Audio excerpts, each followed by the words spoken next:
러다이트 운동이라고 들어보셨을 겁니다. 18세기 말부터 19세기 초까지 영국에서 새로운 섬유 방직 기계가 들여오면서 관련 기술자들, 장인들이 일자리를 잃을 게 두려워서 벌어진 기계 파괴 운동이었죠.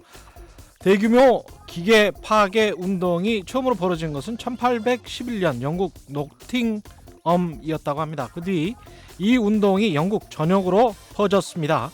기계 때려부수고 공장에 불 지르고 심지어 회사 경비병들과 총격전까지 벌였다죠.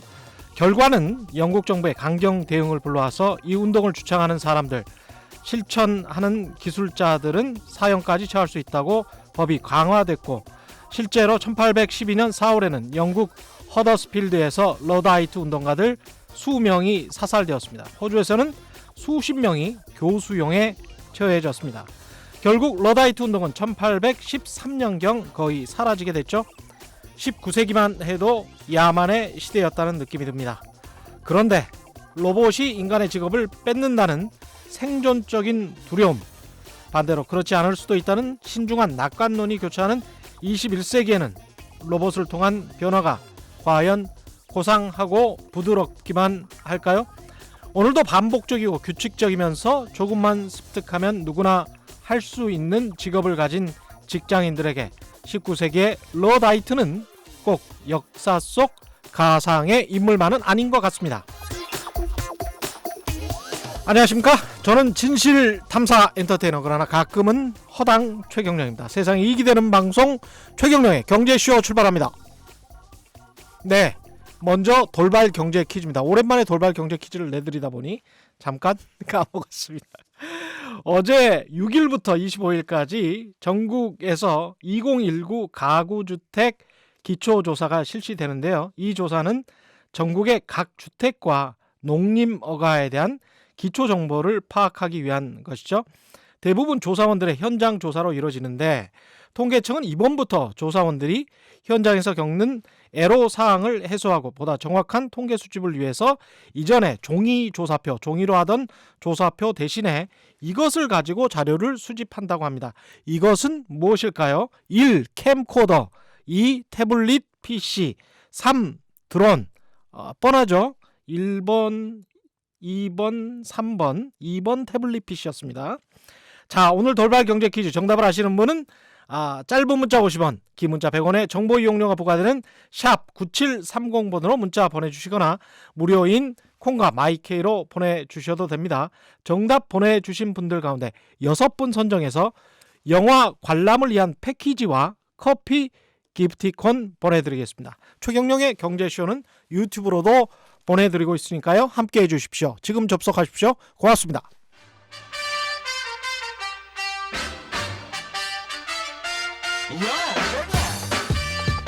최경령이 원하는 건 오직 정의. 경제 정의를 향해 여러 걸음 깊이 들어갑니다. 최경령의 경제쇼. 네, 일반적으로 로봇 하면 인간 형태의 휴머노이드 이런 거를 떠올리게 되죠. 영화 때문에. 그런데 로봇의 범위가 굉장히 넓다고 합니다. 사전적으로만 정의해봐도 로봇은 복잡한 일련의 행동을 자동으로 수행할 수 있는 기계, 이렇게 되니까 식기세척기나 세탁기 같은 생활 가전도 원시적인 로봇 형태에 해당된다고 한다고 하네요. 이것뿐만 아니고 이미 40만 개가 넘게 보급되어 있는 산업용 로봇부터 스파이처럼 숨어다니면서 적진을 살피는 정찰용 로봇, 상용화되기 시작하고 있다는 배송 로봇까지 우리는 이미 로봇과 함께 산다고 볼 수도 있겠습니다. 앞으로 로봇이 우리 생활을 어떻게 변화시킬지 고태봉 하이투자증권 리서치 센터장 다시 한번 모셔서 자세히 짚어보겠습니다. 안녕하세요. 네, 안녕하십니까. 예, 말이 좀 길었는데 제가 잘 모르니까 로봇에 관해서 잘 모르겠어요. 지난달 18일에 인공지능 컨퍼런스가 한국에서도 열렸는데 네, 이때 그렇습니다. 무슨 네 발로 기어다니는 미니 치타 이런 네. 것도 소개가 됐다고 하고요. 맞습니다. 예, 대통령도 보고 경탄을 금하지 못했다고 하는데 이게 앞으로도 우리나라가 굉장히 많이 투자를 할 모양이죠, 이쪽 산업에? 일단 뭐 생뚱맞게 왜 로봇이냐라는 주제에 대해서 일단은 말씀을 좀 드려야 될 것 같아요. 예. 처음에 이제 시작하실 때 러다이트라는 굉장히 무거운 주제를 꺼내셔서 그렇죠. 예. 이거 저거 제가 나쁜 놈으로 등장하는 게 아닌가 싶습니다. 근데 예. 저희가 4차 산업혁명은 얘기를 많이 하지 않았습니까? 예. 근데 4차 산업혁명이 가장 이제 3차와 큰 차이가 뭐냐면 음. 사이버 피지컬 시스템이라고 부르죠. 예. 보통 사이버에 해당되는 게 저희가 아주 지겹도록 들은 AI. IoT. 예, IoT. 그래서 예. 모든 정보를 다 여기저기서부터 다 얻을 수 있는 예. 즉 제가 보기엔 정보의 소스로서 만물이 다 소스가 되는 거죠. 예. IoT. 그다음에 AI. 음. 사람의 뇌 대신 뭔가 생각해 줄 수 있는 뭔가가 다 사이버에 해당되는 영역이고요. 예. 그럼 피지컬이라는 그 물리적인 영역은 뭘까요? 이게 그게 로봇인가 로봇입니다. 보네. 예. 그러니까 그래서 아까 말씀하신 것처럼 세탁기도 로봇이고 뭐 식기건조기도 로봇이에요라고 말씀하셨는데 예. 실제 그 로봇이라는 건 사람의 근력을 뭐 대신해 주는 뭔가 물리적인 어떤 변화를 이제 유발시키는 이 도구가 되겠죠. 예. 그래서 4차 산업혁명이 사실 이제 어떻게 보면 다들 허당 얘기하세요. 허당이다 아니면 뭐 사실이다 뭐 이렇게 예. 얘기 많이 하시는데 예. 실제 4차 산업혁명이라는 게 이루어지려면 이 피지컬 영역에서 뭔가가 이루어져야 돼요. 그러겠습니다. 네, 그렇죠. 예. 우리가 3차 산업혁명이 정보혁명이었기 때문에 사람의 머리에 뭔가를 더 넣어주는 행위들이 아니었습니까? 저희가 인터넷에 뭘 검색을 하고 예. 뭔가 이 다큐멘터리를 빨리 칠 수 있고 뭐 이런 것들이 전부 다 그렇다면 예. 4차 산업혁명은 그런 도구들을 실제로 사람의 어떤 근력의 어떤 노동으로부터 자유롭게 해준다라는 것들이 포함되어 있는 거죠. 예. 그래서 4차 산업혁명의 어떤 컨셉은 이제 등장을 했고 실제로 이 4차 산업혁명이 이제 중간 이제 말단까지 가려면 예. 사실은 변화돼야 된 거는 이 피지컬 영역입니다.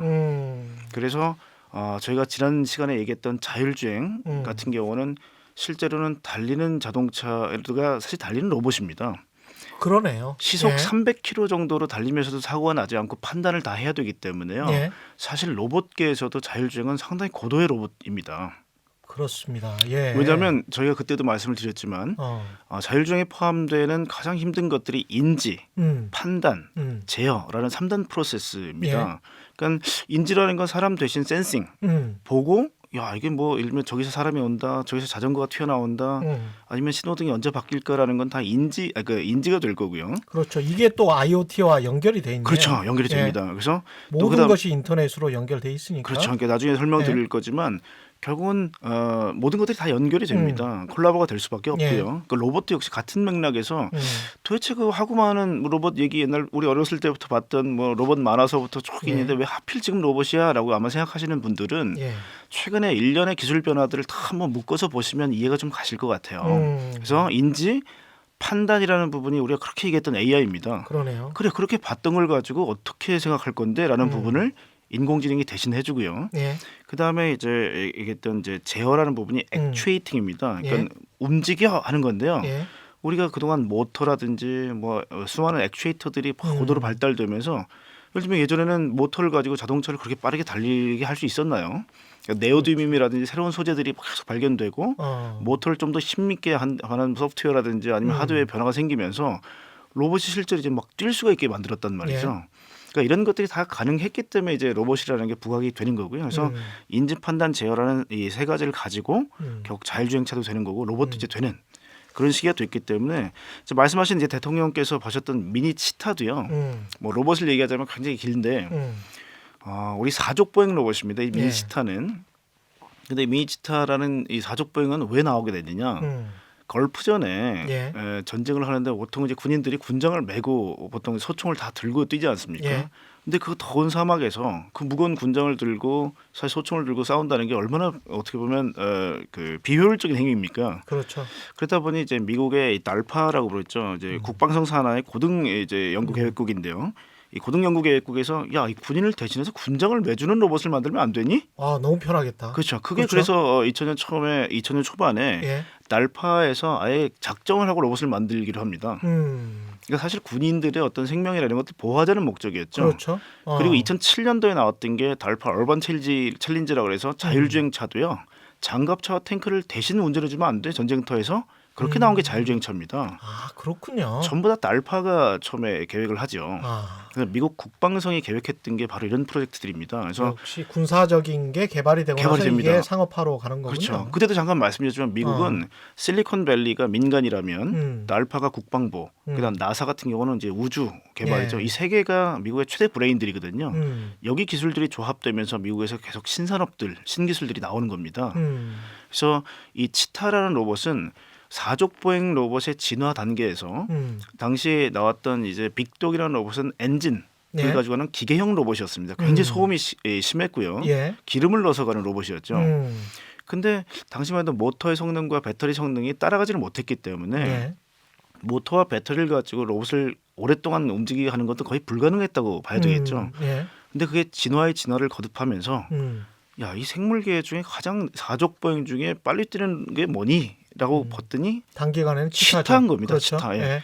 그러다 보니까 치타의 뼈, 음. 근육들을 다 공부를 하기 시작하죠. 아, 그 원리를 이용해서 대단하군요. 만든 게 예. 치타입니다. 그래서 아. MIT의 지금 이제 랩에서 만든 음, 그 다행히 미니 치타를 만든 게 한국의 김상배 박사라는 분입니다. 그래서 그분이 예. 이제 결국 배터리와 모터로 가는 그게 치타형 로봇을 김상배 만들었고요. 박사는 MIT에 계시고요. 예, MIT 예. 계시죠. 음. 그게 이제 네이버 랩스하고 결국 이제 손을 잡고 만든 게 음. 이제 미니 치타라는 로봇이고요. 예. 그래서 사실 좀 굉장히 진화된 로봇을 대통령이 보신 거죠 그날. 그렇군요. 그러니까 러다이트 운동처럼 로봇을 두들겨 팬다고 해서 뭐 이득되는 게 전혀 없겠습니다. 핵심은 IoT와 AI네요. 그리고 로봇은 물리적으로 그냥 그것을 심볼라이즈 하는 거네요. 상징적으로. 예. 근데 조금 더 깊이 들어가면 좀 더 복잡한 얘기를 드려야 될 것 같은데요. 예. 사실은 이제 그러면 기계하고 로봇의 차이가 뭐냐라고도 물어보실 수 있을 것 같아요. 예. 기계는 컨트롤러를 사람이 움직입니다. 그렇습니다. 그렇죠. 예. 그러니까 예. 우리 아까 자동이라고 이제 표현을 했는데 그 참 어려운 얘기인 게 지금까지 우리가 사람이 산업용 로봇 같은 경우는 기계를 어떻게 땅바닥에 매설해 놓죠. 그렇죠. 매설해 놓고 사람이 조작을 했단 말이죠. 그렇죠. 그래서 그런 부분들은 우리가 이 기계의 영혼이 없기 때문에 그냥 기계라고 불렀습니다. 예. 근데 이 로봇은 스스로 움직인다는 것들이 많이 포함되어 있는 개념이에요. 아까 말씀하신 예. 대로 인지하고 스스로 인지하고 판단하고 제어까지 하는 스스로 거죠. 제어까지 하니까. 그렇죠. 이렇게 되면 사람의 영역이 점점 좁아지게 됩니다. 그래서 지금은 어떻게 보면 사람이 예를 들어 10명 투입돼서 근력을 썼던 부분을 예. 컨트롤러에 사람이 한 명 매달려 있고 예를 들면 9명을 집에 보냈다면 예. 그게 지금 산업화 그렇죠. 러다이트였죠. 근데 이제는 그 사람 한 명마저도 필요 없어지는 단계가 오는 겁니다. 그렇겠습니다. 예, 그래서 하다못해 전원 버튼이라도 누를 사람이 있었어야 되는데 과거에는. 지금도 우스갯소리로 일단은 큰 공장 가보면 전부 다 이제 로봇 그 컨트롤러 밑에서 다 이게 뭐 신문 보고 계시고 뭐 더 이 스마트폰 보실 수 있는 게 예. 그만큼 이제 기계도 잘 되어 있거든요 지금. 근데 그 컨트롤링을 하는 것 자체를 다 인공지능이 맡아서 하게 되는 거고요. 항공기 조종사가 요새 그렇다며요. 그렇죠. 이게 예. 오토파일럿이라는 기능이 예. 사실은 이제 모든 알고리즘들을 전부 다 기계 어떻게 보면 이제 자동화가 돼 있죠. 예. 근데 이제 이착륙에 혹시 모를 그렇죠. 부분 때문에 이제 예. 기장들이 일단 정신을 차리고 보게 되는 거고요. 사실 도중에 이 이게 이제 날아갈 때는 모든 걸 다 이제 기계가 알아서 하는 거죠. 전혀 만지지 않는다 그러더라고요. 그래서 테슬라의 모델 S도 들어왔던 자율주행 기능을 오토파일럿이라고 부르는 게 뭐 항공기하고 그대로 차용해 온 거거든요. 용어를. 그렇군요. 예. 근데 다만 하늘에서는 옆에 다니는 자동차 같은 장애물도 없죠. 장애물이 예. 별로 없으니까 그냥 쭉 가는데 자동차 같은 경우는 특히 우리나라 같은 경우는 굉장히 많은 자동차들이 옆에 있으니까 그게 어떻게 자기한테 위해를 가할지를 판단을 해야 되니까 그만큼 굉장히 빠른 인지력과 판단력과 제어력이 필요하겠습니다. 맞습니다. 그래서 최근에 이제 드론 얘기를 많이 합니다. 예. 사람을 실어 나르는 드론이 아마 자율주행보다 더 빨리 상용화될 수 있다라는 얘기들이 곳곳에 나오는 이유가 지금 이제 기자님 말씀하신 것처럼 장애물이 없거든요. 예. 그리고 이미 3차원 지도는 고도별로 각종 드론들이 날아다니는 항로들을 다 설정해주고 있습니다. 이미 한 4년 전부터 유럽의 히어라는 지도 회사는 이미 3차원 공간에 드론 지도를 만들어 놨어요. 그러니까 서로 간에 이제 충돌할 일이 없고. 일이 없죠. 예. 예. 그리고 그 정도의 높이는 사실 뭐 초경량 비행기도 잘 날아다니지 않은 정도의 높이로 설정을 그렇죠. 해놨겠죠. 그리고 만약에 예, 드론이 범위를. 너무 높이 올라가게 되면 또 예. 항공기하고 간섭이 생기기 때문에 그렇겠죠. 아마 법적으로도 각 고도를 예. 각 항공기별로 아마 배정을 해줄 겁니다. 예, 배정해놨을 것 같아요. 예, 예. 근데 현대차도 지금 확 이쪽으로 꺾은 겁니까? 정책 방향을? 지난번 방송을 혹시 기억하시는 분들이 있다면 아마 그때 제가 말씀드렸던 거 기억하실 텐데요. 그래서 이제 로봇이 오늘까지 이어진 거 아닙니까? 그렇죠. 얼마 전에 정의선 이제 수부라고 그랬대요. 수석 부회장. 수부라고 불러도 괜찮다. 뭐 이렇게 직원들한테 그렇죠. 이야기했다고 하더라고요. 그래서 정수부께서 얘기하셨던 게 뭐냐면 수석 부회장 정수부. 자동차가 50%. 그다음에 이제 파브라고 표현을 하더라고요. 이제 파브? 아마 퍼스널 에어 비클인 것 같습니다. 개인용 항공기. 개인용 항공기. 네, 그렇죠. 이게 왜냐하면 아까 얘기했던 사람을 실어나는 드론 형태가 될 겁니다. 사람을 실어 나르는 드론 형태. 그렇죠. 그게 30%.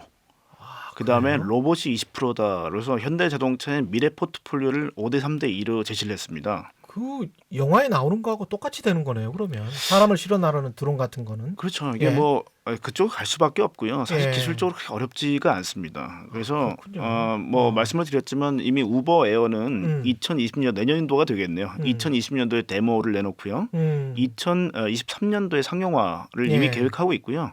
LA하고 달라스에서 이미 계획이 되어 있습니다. 그래서 에어포트라고 해서 굉장히 넓은 빌딩의 옥상들을 스카이포트라는 거를 지금 일단은 부동산 회사들이 이미 선점을 하고 있고요. 진행을 하고 있습니다. 그래서 그리고 이미 뭐 두바이에서는 에어택시가 운행 중이고요. 그래서 굉장히 빠르게 속도가 붙을 거고요. 한국도 그래서 이제 굉장히 빠른 속도로 하겠다라고 해서 이미 뭐 드론 관련된 법들이 개정되고 있는 걸로 알고 있습니다.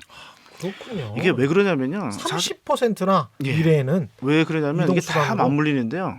지난번에 말씀드렸던 이 차량 공유, 자율주행, 전기차 뭐 이런 요소들이 다 합쳐지게 되면 자동차의 개체 수는 많이 줄 수밖에 없습니다. 그때 저희가 얘기 나눴던 것도 지금 4인용 자동차가 8인승에서 12인승으로 늘어날 거다. 그랬죠. 그리고 자율주행에 헤일링 다 이제 호출을 해서 가는 형태가 되고 만약에 차량 공유가 보편화된다 그러면 차량 대수가 굉장히 줄어들 거다. 그러니까 아무리 고민을 해도 그게 맞는 거예요. 그러다 보니까 자동차 업체들이 결국 그럼 이 많은 사람들, 이 많은 공정들, 이 시설들 다 어떻게 그럼 활용하나라는 고민을 할 수밖에 없을 거고요. 그렇죠. 그러면 우리 자동차 회사들이 갖고 있는 DNA들을 다 모아보자. 그랬을 때 뭘 만들 수 있겠니 하게 되면 그렇게 이제 나오는 것들이 아까 얘기했던 뭐 파브가 됐던 개인용 항공기가 됐던 아니면 로봇이 되는 겁니다. 이 로봇은 자동차하고 기계적 DNA가 상당히 흡사합니다. 왜냐하면 로봇의 마디마디에 들어가는 걸 보통 액추에이터라고 부릅니다. 액추에이터는 아까 저희가 얘기했던 인지 판단 제어에서 제어에 해당되는 부분이거든요. 근데 보통 이 기계를 뭔가 움직인다면 뭐가 힘이 되겠습니까? 모터가 되지 않겠습니까? 그렇죠. 모터는 회전 운동입니다. 근데 회전 운동을 사람의 관절처럼 직각 운동을 한다든지 아니면 이렇게 잡아봐도 범위를 준 운동이 됐든 이런 것들은 대부분 다 액추에이터가 어떤 이 운동 이 범위를 가지고 있느냐에 따라 달라지겠죠. 자, 그럼 모터에 뒤에 연결하는 거는 모터를 어느 정도 제공해라라는 사실 명령이 들어간 걸 보통 엔코더라고 부르고요. 엔코더, 모터, 그 앞쪽에 감속기라는 게 들어갑니다. 리듀서라고 부르는 감속기가 들어가는데요. 이 감속기는 회전 운동을 직선 운동을 바꿉니다. 그래서 요 세 개가 하나가 딱 돼서 마디마디마다 들어갑니다. 그래서 우리 사람도 예를 들면 팔은 이렇게 360도 들어가죠. 근데 또 요 관절은 이 90도밖에 안 되지 않습니까? 그렇죠. 그리고 팔목은 360도 돌아가고 이런 걸로 해서 저희가 DOF라고 보통 부르는데 디그리 오브 프리덤이라고 해서 자유도라고 부릅니다. 그래서 로봇이 더 진화가 되면 될수록 6축 자유도, 7축 자유도에서 자유도가 높아집니다. 굉장히 자연스러워지는 거죠, 로봇이. 자유도가 높아지면서 뭐 요가 선생처럼 뭐 그렇게 될 수도 있겠습니다. 로봇은. 그래서 그런 것들이 이제 결국은 이제 로봇을 계속 진화시키는데 그 액추에이터에 들어가는 기술 요소들이 자동차에 기여하고 매우 흡사합니다. 그러니까 이제 제가 지난번에 말씀을 드렸지만 자율주행차가 되고 전기차가 되면 안타깝게도 엔진 기술은 사라져요. 그 다음에 트랜스미션 기술도 사라집니다. 근데 그 트랜스미션하고 엔진에 굉장히 많은 중소기업들이 매달려 있어요. 그럼 저도 처음에 로봇에 대해서 공부를 하면서 어떤 마음으로 시작을 했냐면 그 중소기업들 그럼 전기차가 되면 다 집에 가거나 문을 닫아야 되나. 너무 불안하죠. 근데 다 30년 40년 동안 되고. 그 기여를 깎았던 장인분들이 많으세요. 그 장인분들이 그럼 어떻게 트랜스퍼할 수 있을까? 이동할 수 있을까? 그 이동할 수 있는 게 드론에 일단 어떻게 보면 이제 날개를 일단 움직이게 하는 강한 힘을 주는 데도 사용이 될 거고 그러네요. 또 로봇의 관절을 움직이는 요소마다 다 그분들의 노력과 땀이 필요하다는 거거든요. 그럼 그분들이 더 노쇠하시기 전에 빨리 이분들의 국가에서도 왜냐하면 뭐 이런 얘기는 나중에 좀 해야 되는 부분이지만 로봇에 들어가는 감속기가 예. 지난번에 화이트리스트 얘기가 나왔을 때 예. 일본에서 우리가 수입을 안 하면 안 되는 게 뭐예요라고 물어봤을 때 가장 앞에 들어가 있던 게 바로 감속기입니다. 아. 일본의 하모닉 드라이브라는 데서 저희가 거의 전량 수입을 하다시피 해요. 예. 물론 이제 국산화가 돼 있긴 하지만 음. 사실은 굉장히 하이엔드 쪽에서는 일본 부품이 아니면 다 사다 쓰지 않습니다. 그 아. 정도로 일본 부품이 신뢰성이 높아요. 예. 그래서 이 부분을 카이스트 교수나 포스텍 교수님들한테 한번 여쭤봤더니 우리가 이론적으로는 비슷하게 만들 수 있는데 정작 만들고 나면 그 정도 성능이 안 나온다는 거예요. 아, 그렇군요. 그게 장인 정신이라는 부분이 들어가야 되니까 생산 단계에서. 예. 그래서 아마 우리 대구나 아니면 뭐 경북 쪽이나 음. 부산 쪽에 있는 굉장히 오랜 기간 동안 이 기어류를 깎으셨던 장인들이 많으세요. 예. 이분들이 감속기 쪽에 만약에 들어오신다면 상당히 로봇 쪽도 한국이 가능성이 있거든요. 그렇군요. 이게 지금 막 걱정할 필요는 없군요. 어떻게 보면 이 산업 기반을 우리가 튼튼한 제조업 기반을 가지고 있으니까 그렇죠. 이 제조업 기반을 가지고 다음 단계로 가는데도 우리가 좀 더 유리할 수도 있겠습니다. 제가 강조를 하고 싶고 예. 이 말씀을 드리고 싶은 게 바로 이런 부분인데요. 정부하고도 이런 얘기를 나오면 제일 먼저 내기는 게 아까 러다이어트 예. 얘기 꼭 나오고요. 예. 그다음에 그렇겠죠. 로봇을 도입해야 된다 이런 얘기를 바로 하세요. 예. 근데 우리가 시간적 앤드루 영인가요? 미국의 예. 대선 주자 중에 한 명이죠. 예. 민주당 대선 주자 중에 한 명인데 그 사람도 로봇의 도입을 그러니까 이게 예. 사실 이제 시간의 흐름을 어떻게 이제 보느냐에 따라 다를 부분이에요. 예. 나중에 종국적으로는 로봇이 만약에 모든 생산을 대신한다면 반드시 필요합니다. 그래서 나중에 로봇 세상이 되게 되면 사회주의를 다시 회귀한다는 얘기도 사실 나오고 있습니다. 왜냐하면 사람은 근로를 하고 근로소득세를 내죠. 근데 로봇이 모든 것들을 다 제조를 하게 되면 예. 당연히 로봇은 그럼 왜 세금을 안 내라는 얘기가 나올 수밖에 없어요. 사람이 오히려 역차별 당한다는 거죠. 로봇에 대해서. 그러네요. 그렇기 때문에 로봇세를 도입하는 거는 당연한 수순이 될 겁니다. 예. 그래서 이미 지금 이제 그 마이크로소프트 빌 게이츠 회장도 동일한 얘기를 하고 있죠. 예. 로봇세를 도입해야 된다.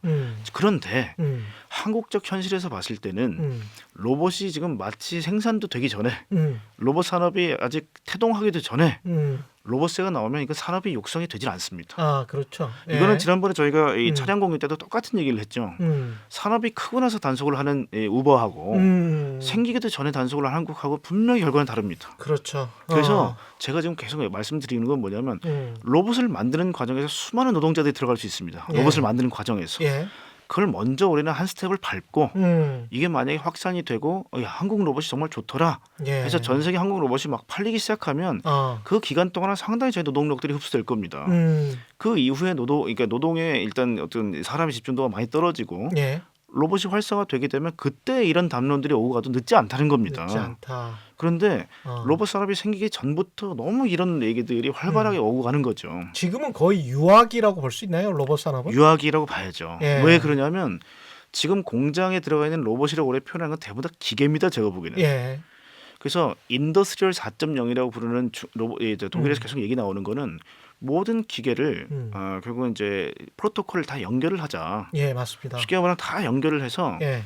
헤드쿼터 즉 수뇌부에 있는 ERP 시스템부터 맞습니다. 저 공장 말단에 예. 있는 로봇 사이에 있는 관절에 있는 MCU, 예. 우리 마이크로 컨트롤 유닛이라고 부릅니다. 예. 그거까지를 전부 다 연결을 하자. 그게 4.0이죠. 진정한 의미에. 그렇죠. 예. 그게 이제 OPC-UA라는 프로토콜로 연결이 됩니다. 예. 그리고 더 가면 그게 5G 통신으로 연결돼서 그렇죠. 클라우드로 들어갑니다. 그렇겠죠. 그래서 클라우드에 예. 보통 우리가 뭐 AWS는 로보메이커라는 게 들어가 있는데요. 클라우드에 로봇의 영혼에 해당되는 녀석이 들어가 있습니다. 그게 로봇을 컨트롤할 수 있는 녀석이죠. 예. 이게 우리가 이제 이 로봇 하게 되면 인류의 미래 뭐 종말을 생각하는데 비슷한 형상들인데 그 ROS 로봇 오퍼레이팅 시스템이 클라우드 안에 들어가 있고 그 클라우드가 전 세계 있는 모든 로봇을 컨트롤하는. 그래서 실제 그게 예. 뭐 실제 이루어지고 있습니다 지금. 그냥 쉽게 말씀을 드리면 고세타 사장님이 지금 말씀하시는 건 마트에서 가령 내가 과자를 팔았는데 과자의 재고가 다 소진이 돼 갈 것 같아요. 그래서 배송 기일이 한 하루 이틀까지 걸린다고 하면 그것까지 계산해서 그 특정 A 마트로 생산을 해서 유통까지 해서 다 모든 것들이 AI가 책임을 지고 그리고 이송 로봇이 책임을 지고 거기까지 배송을 하는 그런 단계를 지금 말씀하시는 거죠. 뭐 이미 뭐 예. 아마존이라든지 예. 특히 지금 중국에는 다 이미 실시가 되고 있고요. 그 실제 뭐 그거죠. 그 중국에서 11월 11일 날그 광군제라고 그러나요? 예, 예. 광군제 때 실제 정말 엽기적인 게 뭐냐면 주문을 하고 예. 15분 만에 배송이 되는 경우도 있었다는 거예요. 그게 뭐냐면 광군제는 제일 많이 팔리는 아이템은 뭐기 때문에 각각 스토리지나 이런 쪽에 미리 비축을 해놓는 거예요. 예. 그래서 그거는 AI들이 판단을 해서 뭐는 재고를 얼마나 쌓아놔라 이런 식으로 해놓고 결국 주문이 들어오자마자 다 준비를 하고 있는 거죠. 예. 그래서 가장 빠른 배송은 15분 만에 됐다는 겁니다. 그러니까 그만큼 예측 모델이 잘 돼 있고요. 예. 실제 이제 그런 것들이 지금은 몇 개 좀 앞서 있는 회사들만 준비가 돼 있지만 그 과정에서 사실은 이제 굉장히 확산이 많이 될 거고요. 그렇죠. 그렇게 되면 이제 클라우드에서 분명히 이제 예측을 하고 실제 로봇을 움직이게 한다든지 하는 건 될 거고요. 오늘 사실 뭐 시간이 별로 많지 않은데 너무 저희가 앞을 많이 끌었는데 예. 사실은 그래서 로봇 중에 지금 가장 많이 되고 있는 게 그 특히 아마존은 뭐 키바라 그래서 AGV라는 로봇이 있습니다. 예. 이게 뭐냐면 사람이 가이디드 해놓은 포스트만 딱딱 따라서 가는 이제 배송 이게 운송 로봇이거든요. 운송 로봇. 예, 예. 키바는 굉장히 유명합니다. 예. 미국에서도 센세이션을 일으켰죠. 왜냐면 아마존이 어떻게 그렇게 빨리 배송할 수 있니? 뜯어보니 그 우리가 최근에 이제 보면 옛날에 창고라고 불렀던 것들이 예. 최근에는 뭐 굉장히 잡아도 로봇이 많이 들어가 있는 예. 풀필먼트 센터라는 이름으로 바뀌고 있습니다. 그래요. 예. 보시게 되면 운송, 배송, 그다음 픽앤플레이스라고 그러죠. 예. 집어서 뭔가 박스에 넣는 행위까지 예. 전부 다 로봇으로 대체가 되면서 속도가 상상할 수 없을 정도로 빨라지고 있습니다. 근데 아마존이 그러다 보니 다른 회사들도 따라하지 않고서는 너무 상대적으로 차이가 많이 나는 거죠. 그래서 그게 결국 중국도 다 퍼지고 있고요. 한국도 지금 CJ 대한통운이라든지 신세계라든지 이마트 전부 다 따라하다 보니 굉장히 캐펙스 투자가 많이 일어날 수밖에 없습니다 지금. 그러네요. 근데 그 과정을 보시면 로봇이 계속 투입되고 있거든요. 그래서 우리는 어느 정도 수준인가요? 아까 아마존 말씀하셨지만 많이 못 따라가고 있고요. 못 따라가는 그나마 거예요? 지금 쿠팡 같은 데가 굉장히 빠르게 가고 있습니다. 그래서 뭐 적자가 많이 나는 거죠. 5번 하루에 배송할 수 있다, 뭐 새벽 배송 가능하다, 뭐 이런 것들이 다 맞습니다. 이런 그렇습니다. 예. 이런 시스템이 더 돼 있고 풀필먼트 센터 안에 자동화가 많이 이루어지면 이루어질수록 제가도 굉장히 빨라지는데 지금도 병목 공정이 예. 아까 제가 픽앤플레이스라고 얘기했던 부분이 예. 모든 물체는 다 다르게 생기지 않았습니까? 이거를 로봇이 다 그냥 사람 손처럼 아니면 사람 두 팔을 가지고 감싸 안듯이 해서 제가 예. 음성하기 힘들기 때문에 이 픽앤플레이스가 굉장히 힘들어요. 그렇군요. 그래서 이런 부분에서 제가 자동화가 지금 이루어지고 있는 게 AI를 이용한 로봇들이 되겠습니다. 예, 구체적으로 이제 배송 이야기하셨는데 다른 분야도 조금 로봇에 다른 네. 분야도 이야기해 주시고 다른 국가, 기업, 그다음에 우리는 어느 정도인지 그리고 앞으로 어떻게 해야 되는지 그 부분을 짚어주시고요. 잠깐 여기서 퀴즈 한 번 더 보내드리겠습니다. 어제 6일부터 25일까지 전국에서 2019 가구주택 기초조사가 실시되는데요.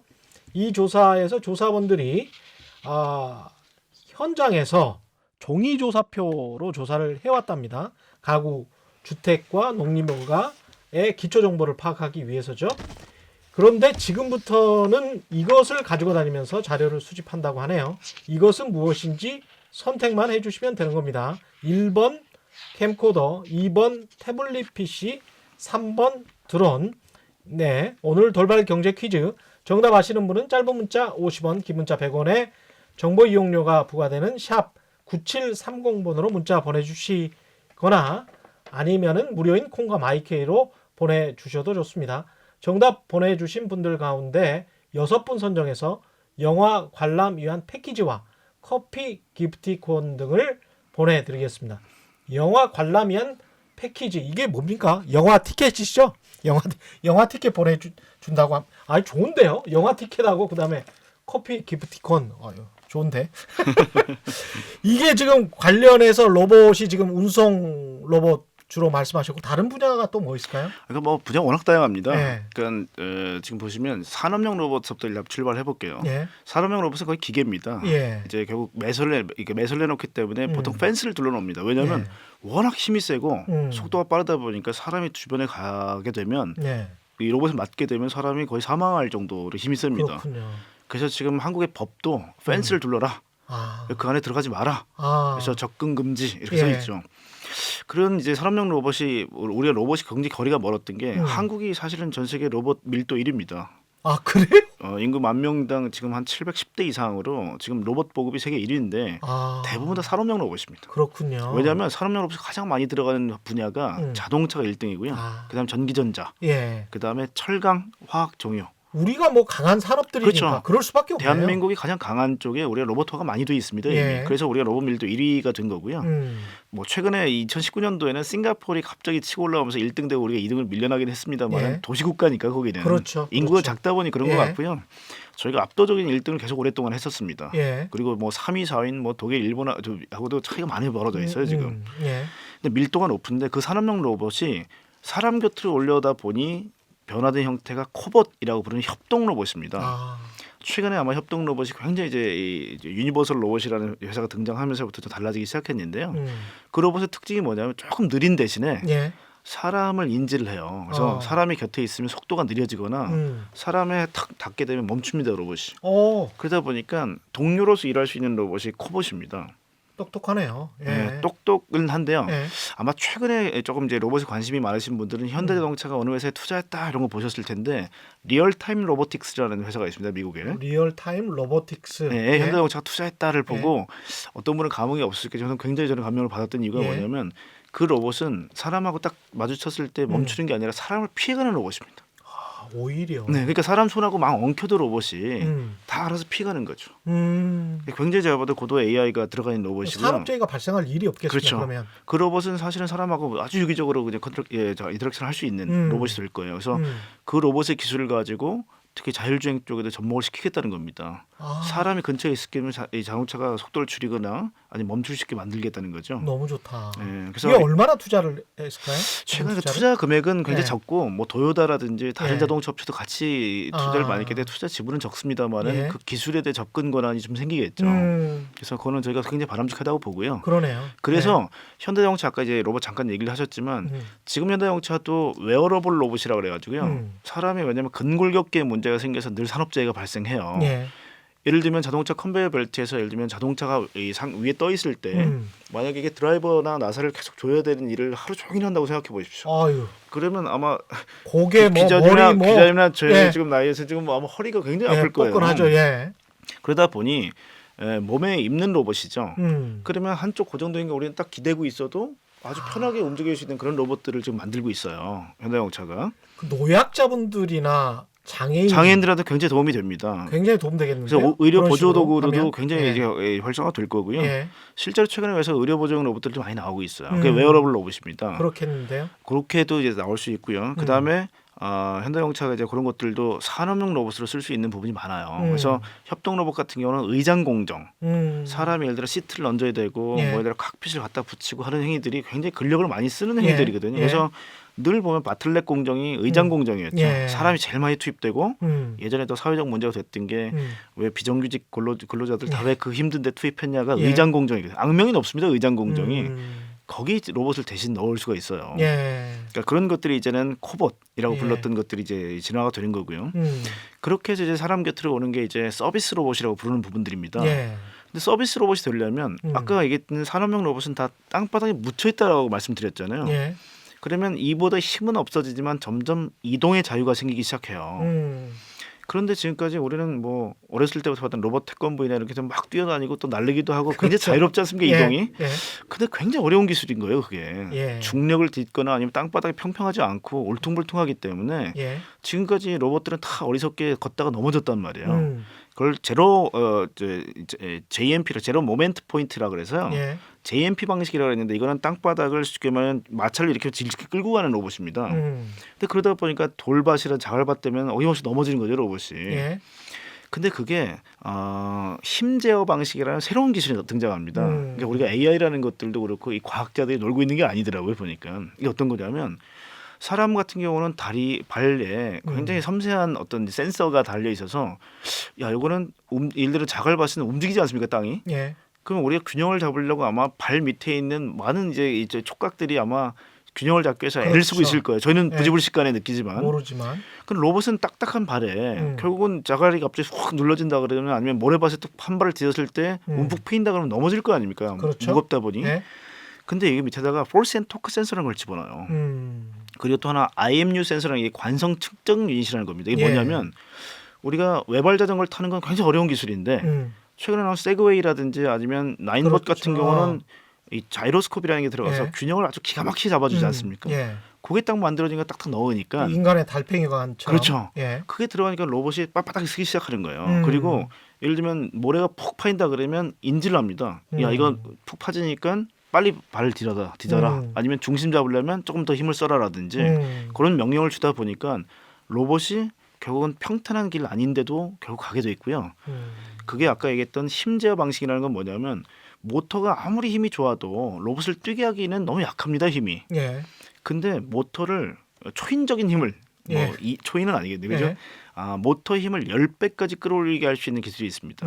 전력을 10배까지 끌어올리되 모터의 평균적인 토크를 맞추게 하려면 어떻게 하면 예를 들면 이런 거죠. 사람이 땅바닥을 확 디딜 때는 에너지가 많이 소모가 되는데 예. 아주 슬로우 비디오로 보게 되면 하늘로 채공 떠 있을 때는 에너지가 제로일 겁니다. 예. 그렇겠죠. 그렇죠? 이론상으로는. 예. 그렇죠. 그래서 예. 확 디딜 때는 모터를 10배 힘까지 냈다가 채공하고 있을 때는 모터가 제로예요. 토크가. 이걸 아주 미세하게 조정하는 겁니다. 그래서 에버리지 평균은 이 모터가 권장 토크량을 지킬 수 있게 만드는 거예요. 예. 굉장히 어려운 기술인데 이걸 성공시킨 겁니다. 과학자들이.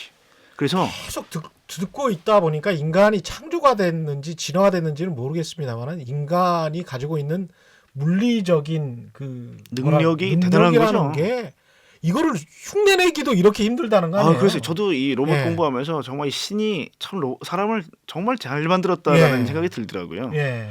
그래서 엄청나군요. 이게 그 기술 세 가지가 컴바인 되니까 이제는 사족 보행 로봇이요. 옛날 이 JMP 방식일 때는 이 4개 다리를 다 경우의 수를 수학적으로 계산을 했었어야 돼요. 예. 그 불가능했다는 거예요. 이게 자갈밭을 또 하게 되면 얼마나 경우의 수가 많이 생깁니까 또. 근데 이게 되다 보니까 이제 로봇이 자갈밭을 뛰기 시작하는 거예요. 그래서 이제는 가장 빨리 뛰는 로봇 같은 경우는 좀 시속 48km까지 뜁니다. 48km. 어마어마하게 빠른 거죠. 예, 네, 대단하네요. 어마어마하게 빨리 뛰고요. 예. 이 사족 보행은 그래서 이제 아까 이제 로봇의 마라톤 종류를 선수보다 말씀드렸는데 2배 정도 더 빨리 뛰네. 그렇죠. 예. 사족 보행 로봇이 그래서 아마 예. 앞으로 대안이 될 거라고 생각되는 게 가장 앞으로 유망한 로봇이 배송 로봇입니다. 아, 그렇게 사실은 이 부분도 예. 이제 제가 봐도 조금 이제 예. 이 노동계하고 좀 대립이 많이 있을 부분인데 그렇겠습니다. 사실 우리가 길거리에 봤을 때 가장 많은 게 택배 로봇, 그렇죠. 오토바이 예. 다 사람들이 하고 있는 일들이죠. 근데 아까 자율주행도 뭐 대리운전 기사분들이라든지 아니면 택시 기사분들, 그렇습니다. 버스 기사분들이 굉장히 가슴 아파하시는 부분인데 사실 그런 쪽에서 로봇의 영역이 굉장히 커질 겁니다. 근데 이제 로봇이 아까 이동을 얘기하다 여기까지 왔는데요. 이족 보행 로봇이 아까 휴머노이드 로봇 표현하셨는데요. 이게 굉장히 어렵겠죠. 2다리로 가는 거는. 그렇죠. 사족 보행 로봇은 등이라는 걸 제공할 수 있어요. 아, 왜냐면- 거기에다 뭘 이제 패키지를 넣을 넣을 수 수 있죠. 그리고 예. 또 하나가 식탁, 의자 다 4개 되니까 다리가 가장 안정적인 게 이 사족입니다. 예. 그러다 보니까 등에다 물건을 얹어서 갈 수 있는 게 사족 보행 로봇이죠. 이족 보행 로봇은 차 안에 같은데 이렇게 집어넣기는 굉장히 좀 부피가 작기 때문에 그러네요. 접을 경우는 굉장히 작아져요. 이족 예. 보행은. 예. 그래서 각각의 특징이 있는데 이족 보행 로봇도 최근에 포드라는 자동차가 애질리티 로보틱스의 디짓1이라는 회사하고 손을 잡았어요. 이게 뭐냐면 자율주행차가 쭉 물건을 배송하면 라스트 마일 딜리버리라고 보통 예. 얘기하죠. 예. 그걸 이 이족 보행 로봇이 물건을 들고 집 앞까지 딱 배송을 해주는 겁니다. 야. 이 디짓1도 계단 잘 올라가요. 예. 엘리베이터도 탈 수 있습니다. 아, 그러니까 그러면 이족 로봇을 어떤 아파트 단지에 항상 있고 예. 사족 로봇이 배송한 것을 이족 로봇이 손으로 받아가지고 그렇게 할 수도 있고 그렇게 할 상상할 수 있겠네요. 최근에 아이디어 되게 좋으세요. 왜냐하면 저도 예. 이제 제안하는 게 뭐냐면 예. 행랑 로봇을 빌딩마다 좀 두자. 예. 그러면 그 행랑 로봇은 뭐 예. 나중에 기술 좀 더 진화가 되면 각 층마다 레이아웃이 다 다르지 않습니까? 예. 그래서 각 그 빌딩에 정통한 로봇이 있는 게 훨씬 더 경제적으로 효용이 있어요. 왜냐면 각 1층서부터 뭐 예를 들어 40층까지 있는 빌딩인데 그렇죠. 각 층층마다 레이아웃은 다 다를 거 아닙니까? 지금도 사실은 거대한 아파트 단지 가면 배송 기사분들이 어디가 몇 동이야 이거를 굉장히 헷갈려 하시죠. 예. 그래서 그 아마 행랑 로봇들이 각각 있고 예. 아마 입구에 로봇이 갖다 주면 그걸 받아서 가는 로봇들이 아마 많아질 것 같아요. 예. 그래서 이족 보행 로봇은 사실 그렇게 이제 굉장히 편하게 좀 갈 수 있고 사족 보행 로봇도 다리만 있는 게 아니라 예. 사실 매니플레이터라고 해서 이 손이 예. 앞이나 뒤에 달려 있습니다. 그래서 아. 앞에 달려 있으면 마치 공룡 같고 아. 뒤에 달려 있으면 스콜피온 같아 보여요. 예. 그래서 그 손이 붙어 있기 때문에 음. 엘리베이터를 누른다든지 아, 그게 아니면 가능하군요. 물건을 내려놓는 게 가능합니다. 예. 그래서 이런 로봇이 일단 이렇게 배송 로봇 쪽에서는 많이 일단 이 로봇들이 들어갈 거고요. 이동이 가능하다 보니까 이제는 집집마다도 들어올 수 있겠죠. 그 서비스 로봇들이 아까 이제 말씀하신 것처럼 제일 이제 사람 수요가 많은 거가 지금 보면 간병인 분들 있잖아요. 예. 근데 간병인 분들이 가장 힘드신 게 또 이제 노약자 분들이 보면 이제 대소변을 대신 받는다든지 그렇죠. 뭐 이제 샤워를 시키시거나 할 때 화장실로 이제 운송을 드릴 때 굉장히 무겁지 않습니까 사람이. 그래서 예. 일본에서 지금 제일 먼저 나오는 로봇 같은 경우는 의료용 로봇 중에 그 간병인 로봇이에요. 그래서 환자분들을 들고 샤워를 시킨다든지 아니면 이제 변기에 앉혀드린다든지 하는 그런 로봇들도 사실 이동이 가능해야 가능하거든요. 예. 그래서 그런 로봇들이 좀 나오고요. 또 하나 이제 각광받는 게 있는 게 똑같이 아까 날파를 말씀드렸죠. 예. 예. 그 국방부에서 또 역시 걸프전인데 의사들이 전쟁 지역에 가고 싶지 않아요. 근데 사망 사고도 많고 사상자가 많이 발생하니까 그때 또 역시 미국 이제 고등 국방 광석에서 그런 거죠. 야 의사는 그럼 미국에 있고 그럼 중동 지역에서 전쟁을 하고 있을 때 수술 대신해 줄 수 없니? 그래서 원격 진료 로봇이 나온 게 예. 바로 지금도 이제 계속 이번에 이제 다빈치라는 로봇이에요. 다빈치라는 로봇이 전 세계 수술용 로봇의 95%를 장악하고 있는 거의 독점 업체입니다. 왜냐하면 수술은 한번 잘못돼서 사람이 죽을 그럼요. 경우에는 배상 규모가 워낙 크기 때문에 그럼요. 믿을 만한 로봇 나설 수밖에 없다는 거거든요. 예. 근데 이것도 참 재밌는 게 한국이 수술 기록은 전 세계 1위입니다. 이 다빈치로 수술을 많이 한 기록이 한국 1위예요. 지금 세브란스 병원이 대단하네요. 아주 권위가 있습니다. 예. 이 다빈치를 왜냐하면 한국이 예. 젓가락을 쓰다 보니까 아무래도 손기술이 손기술이 좋죠. 좋죠. 예. 이거는 의사가 직접 조작을 해야 됩니다. 아. 근데 이게 통신이 애매할 경우에는 원격 진료가 상당히 위험할 수 있습니다. 만약에 통신이 끊어졌다. 그렇습니다. 그래서 지금 다 유선으로 연결돼 있는데요. 5G가 정말 제로 레이턴시가 맞다면 즉 지연성이 제로라면 사실은 환자가 있는 지역과 의사가 조작하는 의사가 따로 떨어져 있어서 가능합니다. 그래서 이 5G 통신은 결국은 원격 진료 로봇에 굉장히 용이한 환경을 제공하게 되겠죠. 그렇군요. 그래서 지금 이 다빈치 로봇이 독점하고 있는 로봇 시장에 굉장히 많은 업체들이 뛰어들려고 그러고요. 한국의 좀 고영이라는 회사나 뭐 미래 같은 회사들도 예. 전부 다 이쪽에 굉장히 오랜 동안 업력을 쌓고 진출하려고 노력하고 있어요. 그래서 너무 재밌는데 또 이제 시간이 별로 없어가지고요. 로봇 반도 소개를 못 예. 해드렸는데 예. 기술적인 측면에서 이제 계속 현대차도 아까 뭐 합작 투자 같은 거를 예. 하고 그러는데 이 기술 중에서 우리 것은 별로 없을 것 같다라는 슬픈 예감이 드는데 어떻습니까? 일단은 제일 중요한 게 예. 모터하고 아까 말씀한 감속기라는 부분이 제일 중요하고요. 예. 또 하나는 이제 오퍼레이팅 시스템 소프트웨어 기술입니다. 이게 전부 다 어떻게 보면 외국에 많이 그렇죠. 의존을 하고 있는데 예. 여기서 국산화가 이루어지는 게 가장 시급하다라고 좀 말씀드릴 수 있겠고요. 다행히 한국은 기계공업이 상당히 발달한 나라입니다. 그래서 이쪽에 만약에 포커스만 맞추면 야 이쪽은 우리가 나아갈 길이야라고 생각한다면 저는 무섭게 빠른 속도로 따라 붙을 거라고 봅니다. 예. 그래서 저도 뭐 기획재정부라든지 산업통상부나 정부분들 만날 때마다 계속 이 말씀을 드리거든요. 예. 정부 돈 이상한 데 쓰지 말고 예. 정말 지금 장인분들의 정말 쌩쌩한 이제 기술 남아 있을 때 이런 분들 좀 많이 모아서 특히 카이스트 교수님이나 박사님들 모아놓고 같이 좀 재밌네요. 산학 협동을 해서라도 이 기술을 좀 많이 빌드업했으면 좋겠다. 과거에는 기계학과가 한참 인기가 좋다가 최근에는 또 인기가 시들해졌었거든요. 근데 그게 다시 그렇죠. 로봇으로- 드론도 기계 기술이거든요. 드론도 예. 기계 기술이기 때문에 예. 정부의 역할은 어떻게 해야 될까요? 일단은 제가 봐도 아까 말씀드렸지만 물론 이제 거대 담론으로 가게 되면 로봇 예. 이런 것들이 필요하겠지만 예. 제 생각에는 지금은 산업을 빨리 육성해야 한국이 이쪽에서 제가 봐 들어갈 틈이 있습니다. 예. 지금 미국과 중국 굉장히 빠릅니다 속도가. 음. 그리고 일본은 로봇 공화국이라고 얘기할 정도로 예. 로봇에 대해서는 맞습니다. 전부 다 어떻게 예. 보면 오리엔테드인 사람들이 많이 있어요. 예. 그래서 한국이 굉장히 늦어졌습니다. 여기서. 그렇기 때문에 이 로봇은 저희가 조금 빨리 좀 채찍질할 필요가 있다. 정부 그리고 정책도 지금 거의 비슷하게 그렇게 가는 건가요? 가고 있는데 뭐 요소에서 보면 아직도 걸림돌이 많고 규제가 그렇죠. 많습니다만은 예. 일단 이 로봇만큼은 아주 저희가 걸음마 단계이기 때문에 정부가 조금 제가 보기엔 좀 지름길을 터줬으면 좋겠다라는 생각이 많이 들고요. 마지막으로 그래도 인력 감축이랄지 실직 우려하는 사람들 굉장히 많을 텐데 어떻게 봐야 될까요? 문화적으로는. 그래서 일단은 뭐 가장 이 고용 유발 개수가 큰 게 말씀드리면 자동차입니다. 예. 제조업에서는. 예. 자동차는 2025년도가 되면 전기차로 급속히 바뀔 수밖에 없다고 말씀을 드렸죠. 예. 규제 때문에. 예. 왜냐하면 환경 규제 때문에 바뀔 수밖에 없기 때문에 이분들을 빨리 로봇 산업으로 작업하기는 옮겨드릴 필요가 있어요. 그래서 밑에 특히 기어라든지 이런 걸 깎는 업체들도 많거든요. 예. 기어 깎는 업체들은 이제는 필요 없어지는 거야가 아니라 이 로봇 쪽의 감속기를 빨리 저희가 뭐 기술을 선도하거나 예. 개도를 하거나 학습을 시켜줘서 빨리 그쪽으로 제가 방향을 틀 수 있도록 도와주는 게 좀 필요할 것 같고요. 예. 그다음에 이제 말씀드렸지만 많은 이제 분들도 이 로봇이 도입되게 되면 내 일자리 없어진다. 는 사실은 어떻게 보면 조금 더 먼 얘기입니다. 그래서 지금 당장 우리가 로봇을 세계에서 제일 많이 만들면 된다라는 생각들이 더 건강한 생각인 것 같아요. 오늘은 여기까지 해야 되겠습니다. 지금까지 고태봉 하이투자증권 리서치 센터장과 함께했습니다. 고맙습니다. 네, 고맙습니다. 예, 저희가 준비한 내용 여기까지고요. 저는 KBS 최경영 기자였습니다. 내일 4시 10분에 다시 찾아뵙겠습니다. 오늘 돌발 경제 퀴즈 정답은 2번 태블릿 PC였습니다. 지금까지 세상에 이익이 되는 방송 최경영의 경제쇼였습니다. 고맙습니다.